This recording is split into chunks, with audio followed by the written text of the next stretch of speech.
I am Ayatunde Omotosho. I'm a consultant psychiatrist, and today we're talking about preventing suicide. And just to look at the outline, at a glance, we would have definitions, we'll talk about the prevalence, we'll talk about some problems, but we would not leave without preferring solutions. And the objectives of this class are twofold: to understand what suicide is, and then to know how to help someone when they have challenges with suicidal thoughts.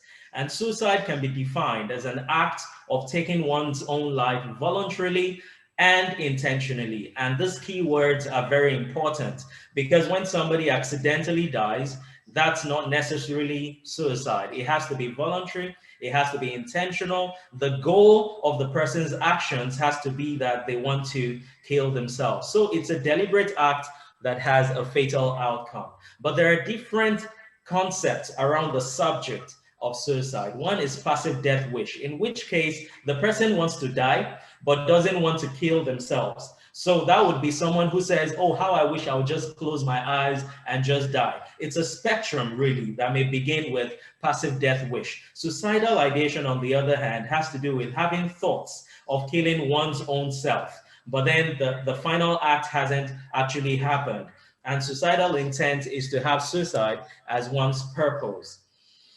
A suicidal attempt has to do with an action that attempts to kill oneself or that seeks to kill oneself, but then it may be aborted. So that's why we also have another definition here talking about aborted suicidal attempt. While suicidal risk talks about how likely is it that this person that has performed this action would go ahead and still complete it and kill themselves. And some of the ways we use in knowing suicidal risk is how dangerous was the method. Someone using a gun is probably using a more dangerous method than someone popping some pills. We usually don't like emphasizing methods so that people who have suicidal thoughts don't go ahead and use the methods that we had mentioned simply for academic reasons.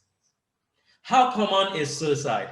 I saw that we were quite engaged, and I'd like to thank the person who did the polls, because at that time what we saw was that people were telling us what they thought, whether the suicide rates were actually rising or if it was simply the media talking more and being more aware about suicide. Well, here's the answer.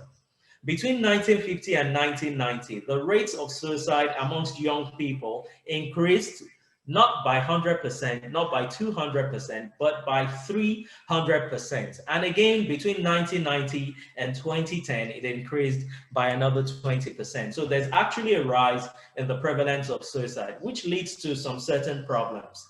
The WHO came out with a document saying that on an annual basis, 800,000 people die by suicide. That's a lot of people. And when we break that down into a day and even less into seconds, we would see that one person every 40 seconds dies by suicide. That's one person too many, meaning that at the end of this conversation, many people would have died by suicide, but we're here to change that narrative and to reduce that prevalence. Many males die by suicide. In fact, it's the leading cause of death amongst men that are less than 50 years. And it's common amongst young people. In fact, it's the third leading cause of death amongst young people between 15 and 24 years. But our focus in this conversation are the solutions. And they're threefold. They start with R so that we can remember, which again begins with R. We've got to recognize the symptoms if we would be able to help someone who has suicidal tendencies or behavior.